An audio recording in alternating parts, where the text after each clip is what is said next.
Yo, what is up, y'all? It's Cohen back here again today with another video. Today's video, I'm gonna rant to you. It's been a little while. I think the last time I can, actually remember ranting was that video I made about the Gilgeous-Alexander trade rumors, supposedly that involved the Thunder trading Shea or whatever during the offseason, which were not true. So it's been a little bit since I've ranted because that was months ago. So here I am back again to rant about something that I'm not even sure any of y'all care about, but I do, so here we go. As we get into it, kind of the thing I want to talk about is people hating on great basketball unnecessarily. This is coming from NBA Twitter, and it's been something that has always existed in NBA Twitter, but I feel like maybe it's just because I'm starting to follow more people, or kind of my reach is growing a little bit, so I see more tweets. But overall, I've just seen so many examples recently, especially last night, of people hating on great basketball, and it's never made sense to me, so I kind of want to talk about that.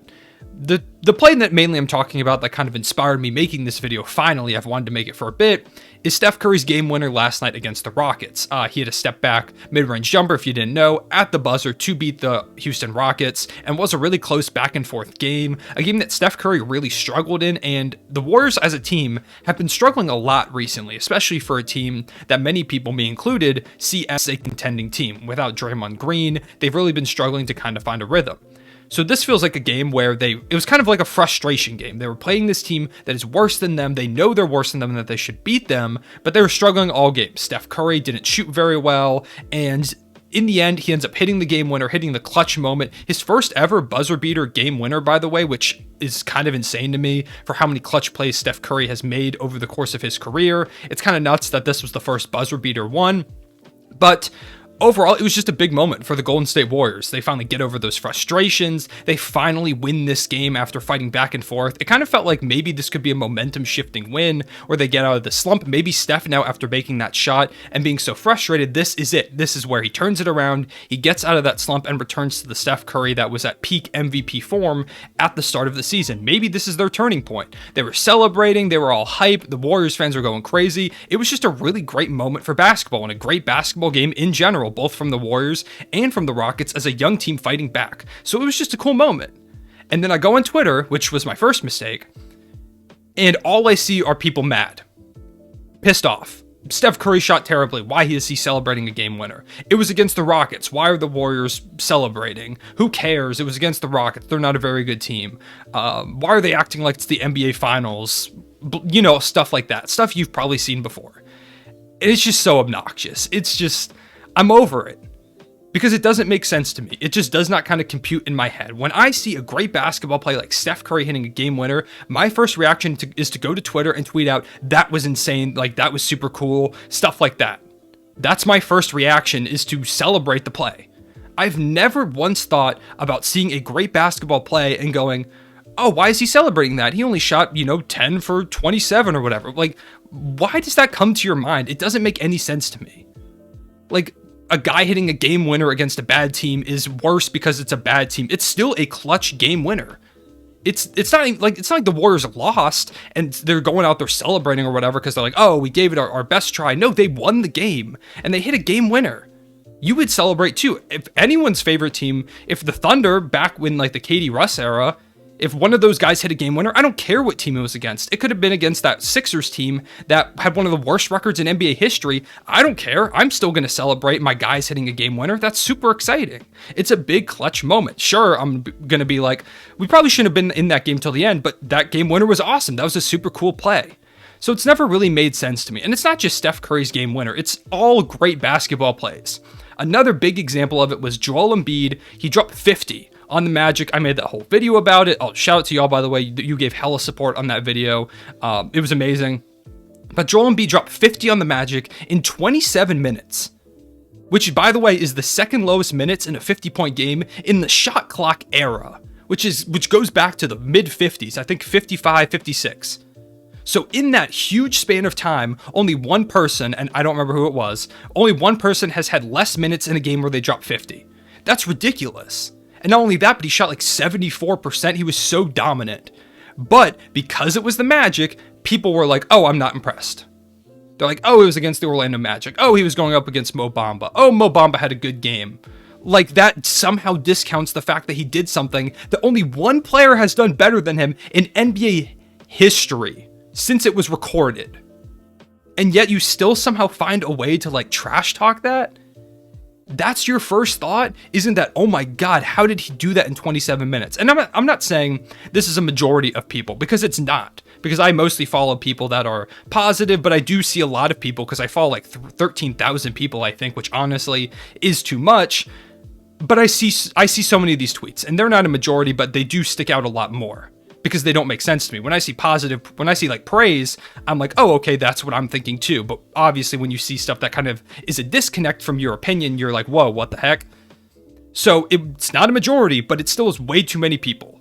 It's kind of a similar thing. Nikola Jokic has this triple-double against the Clippers. They end up winning. He gets the assist on the game win. A 49-point triple-double, by the way. And in a lot of my comment section, the first thing is people fighting about, oh, who had a better game, Jokic or Embiid? Why? Just enjoy that they both had incredible performances. That's what I said in my video about the two of them. Sure, it's fun to compare players and talk about who's better and all of that, but like, it was getting hostile. Like, there were people like attacking each other in my comment section because, oh, like, my center's better, my center's better. Who cares? Like, they both had these amazing performances. Just hype up your guy. You don't have to put down another player. You don't have to put down someone's big game performance because, oh, they weren't playing a great team or whatever. That doesn't make sense. It's the NBA. All these guys are NBA players. Sure, the Magic aren't very good, but they're a team that could beat any team on any given night because that's the way the NBA works. All these players are super talented. The Houston Rockets, for example, they're a team that could win a bunch of different games. They have some guys that can kind of be explosive every now and again. So they can go out and win games. For an example, the 73-9 Warriors, one of their losses was to the Lakers, who were terrible that season. But because it's the NBA, any team can beat any team. That's why winning 73 games is so impressive, because all these guys are NBA level talent. Sure, there are teams that are way better than others, but it's the NBA. Anything can happen on any given night. That's why series are 7 games. So to put down a player's performance because the team isn't very good just does not make sense, especially when it's something historic, like a guy's first buzzer beater, or a guy like Joel Embiid dropping 50 in 27 minutes. That's ridiculous. Why is your first thought to put stuff down? Another good example of it is last season, Anthony Edwards had that big poster dunk on Yuta Watanabe, and there was this one guy, I don't remember his name, but he was like, who cares that he dunked? He was like this inefficient in the game. And rightfully so, people were like, bro, what are you talking about? They're like, bro, just watch the dunk. And that was a nice moment because, yeah, that is what people should be doing. When a guy posters someone, who cares if he's like 4 for 21 or whatever? A dude could be shooting over 17 and he dunks on someone. I don't care. That dunk's cool. That's awesome. I'm still going to post the poster dunk and talk about it. I'm not going to pretend it didn't happen because a guy's having a bad shooting game. Those happen all the time. You know, it doesn't happen all the time. Someone dunking on that like Anthony Edwards did to Yuta Watanabe. That doesn't happen. So celebrate those rare historic moments. Don't talk about like a poor shooting performance, which could honestly happen to any player on any given night. Another example, Trey Mann, Thunder rookie. He's got this incredible like snatchback dribble move in his dribble package, and he pulled one out a couple weeks ago against Eric Bledsoe. He had an ankle breaker on Eric Bledsoe. And it was like Eric Bledsoe like flipped around and he hit like this step back 3 where like his shin was like parallel to the ground. Like he got that low. It was a really cool move, especially for a rookie who is learning to like make these moves and kind of looks like he could be a big part of our future going forward. So excited about that. I tweeted at it. And a lot of the comments and a couple of the quote tweets were, oh, cool. He did that on elite defender Eric Bledsoe. Sure, Eric Bledsoe's not a great defender, but I don't think he's a terrible defender by any means. He was an all-defender at one point, or an all-defensive level player at one point, unless I'm mixing him up with someone else. But he's been a good defender in the past. And so, not only is that just not true, he is an okay defender, but also, like, when you see a rookie hit this crazy step-back move, why are you going to be like, oh, it's on Eric Bledsoe, I don't care. It's so cool. Look at this awesome ankle breaker. Like, why are we not celebrating these plays? And it just does not make sense. Similar thing, like, a good team is losing to a bad team, and the teams of the good team's fans of the good team are saying stuff like, oh, why is insert team playing like it's the NBA Finals? I don't know, man, because they want to win basketball games. Like, they're competitive. These are all NBA players. Of course, they're going to be competitive.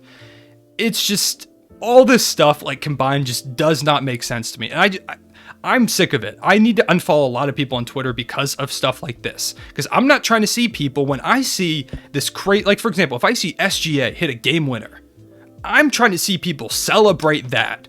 I'm not trying to see people be like, oh, it was against this team. Oh, he shot this. Oh, he could have made this play instead of that. Who cares? The game is over. They won. He had a game winner. Why do you care? Why is it such a big deal? So this might have been a pointless rant. This rant right here is not going to fix those problems. It's not. But it's something that's been frustrating and something that I kind of just want to see stop. So if you are one of those people who, when you see a big play like that and your first reaction is to go, oh, I hate that because I have a rivalry with that team, or oh, I don't like that player. Like for me, for example, as a Thunder fan, I could very much, like, I know a lot of Thunder fans that do not like Kevin Durant at all. And so like when he's having that game against the Milwaukee Bucks, where he had like, I believe it was 50 points against the Milwaukee Bucks in that game 7, he hit like that 2-3 where his foot was like just barely on the line, but he was making all these big clutch shots. That was so cool. And I was tweeting about I'm like, oh my God, this is unbelievable. But then there are some people like, Kevin Durant can't get it done. Oh, he's not clutch, whatever. Like, just enjoy what you're watching and just appreciate the basketball that's in front of us, because I promise you, at one point it happens with like LeBron James a lot. For example, people are like, oh, LeBron, like LeBron will get like, I think now like he's the first player to have like 30,000 points, 9,000 rebounds, 10,000 assists, or something along those lines. And he like got his rebound to like enter that club, and people are like, oh, he's stat padding, or like, oh, whatever. Like, appreciate the historic moments, because later down the line you're gonna be like, damn, like, why was I like tweeting out hate for Twitter likes when I could have been appreciating good basketball? So that was my rant. Maybe it didn't make sense. Maybe it did. I don't know. This is just a video I've been wanting to make and kind of talk about a little bit, because I enjoy basketball a lot. I like watching it. I'm a big fan, if you couldn't tell. And it's just weird to me. Doesn't make sense. If you are someone who disagrees with me, sure, comment down below. I'd love to hear your opinion on this whole thing. Make sure to leave a like and subscribe. If you made it to the end, just let me know, and I'll make sure to like your comment. I appreciate y'all watching. I'll see y'all later. A real one, say it back.